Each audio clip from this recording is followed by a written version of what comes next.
You're watching Infinity, and this is 10 products that you'll stop buying after finding out what goes in sausages. Wow. Wow. Did you know that about 80% of all antibiotics in the world are fed to animals? And not only to those from which we get wool, but also to those we eat. It would seem that it might not be as bad as it seems. Like, it rids them of bacteria and viruses and things like that.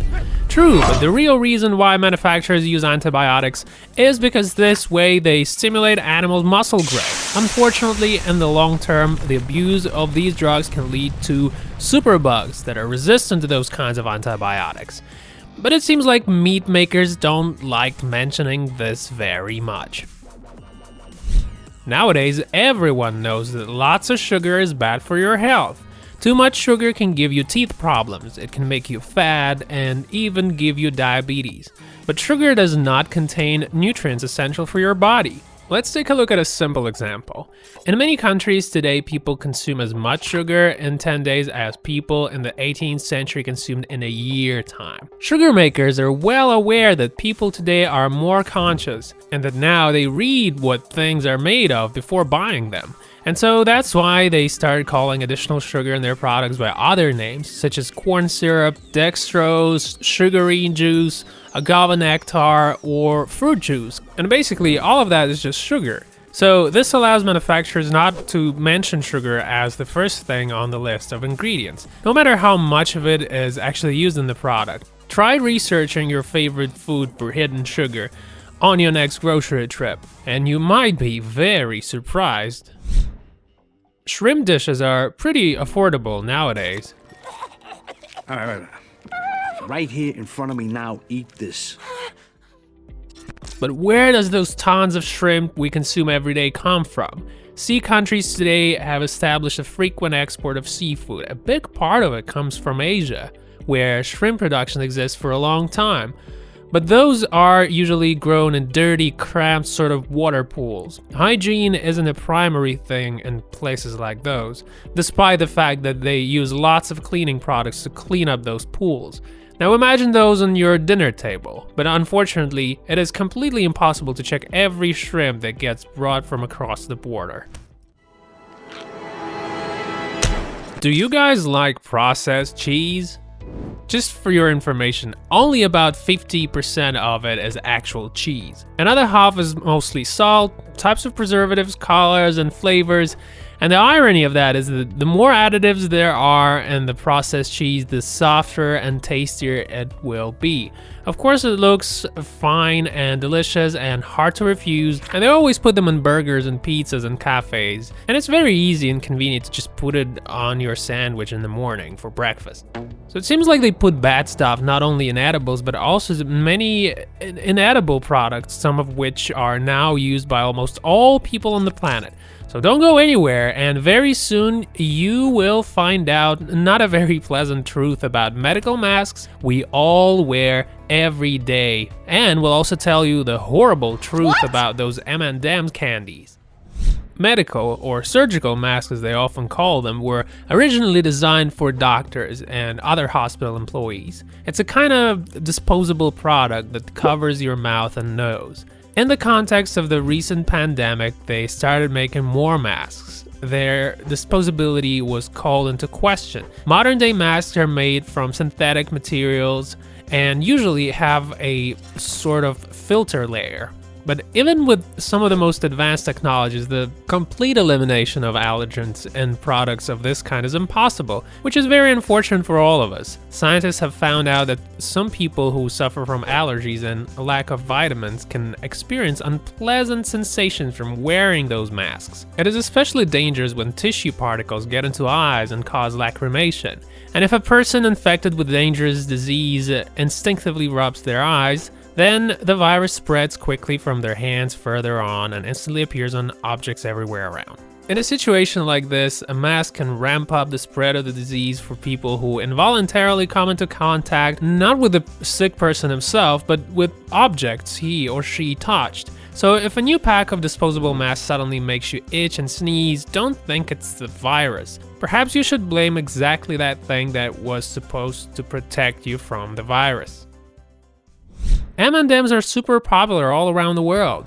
These things appeared in 1941 and are now sold in over 100 countries all around the world. For many decades, people have been enjoying these candies even without realizing what harm they impose. The fact is that what seems to look like chocolate in those candies is actually not chocolate at all. What? There is some chocolate, but it's mostly chemicals. According to Center for Science and the Public Interest Research, M&Ms include a range of chemicals and additives that can cause anxiety and neurosis. Moreover, some of the components can even damage your DNA and even result in brain tumor development. In 1976, M&M's red candies were banned because people were concerned about the compound and assumed that there was lots of bad additives. Although production and sales were re-established in 1983, some consumers are still urging Mars to stop making candy containing such unnatural and dangerous dyes that are, in fact, neurotoxic chemicals. I'm sure you'll be as shocked and surprised as I was, but I have to tell you one secret. Pringle chips are not real potato chips. Wow. Wow. In fact, these ideal size and shape super thin flapjacks made of ground potatoes, rice, and wheat flour. In this classic version, potato chips are those thin slices of potatoes fried in oil, and that's it. Pringles compound caused lots of controversy in the market for many years. Countries to which the product was brought could not determine what to make of it. Some call it cookies, others call it chips. The question remains even now. So let's see what you guys think. Do you think Pringles are chips, or do you think those are cookies? Do you sometimes feel like making impulse purchases when you see a bright product lying there on the shelf? According to statistics, people like buying things that are red. Who could have thought?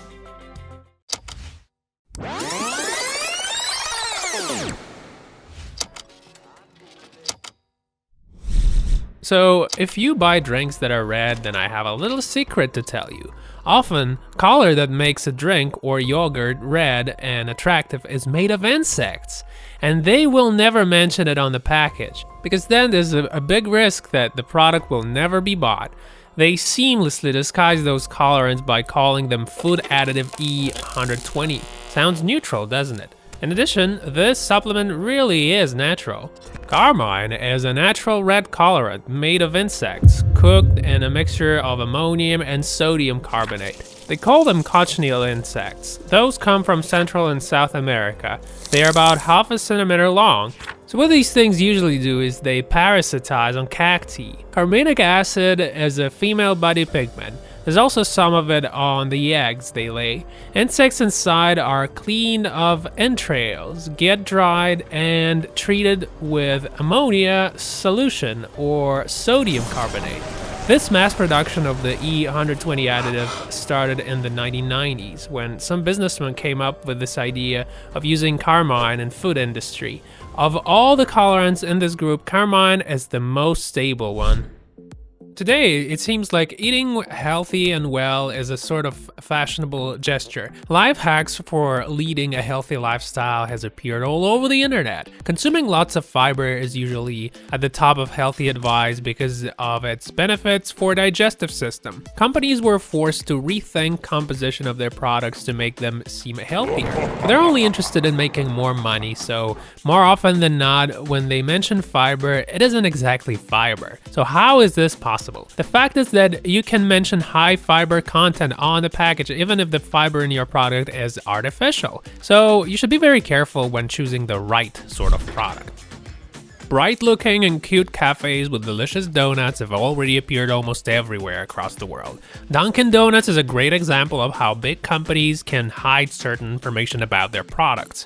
I bet you didn't know that in 1997, a 25-year-old teacher created a website that was meant to be a platform for frustrated customers and employees. David described his complaints about the restaurant chain and also collected feedback from other people. Many media outlets got interested in this website, and as a result, sometimes it would show up above the company's website itself. The company promptly responded to all the claims, gave coupons to dissatisfied customers, and initially made an offer to buy out the domain. Alright guys, that's all for now. Tell us how you like this video, and if you enjoyed watching it, don't forget to subscribe, and we'll see you next time.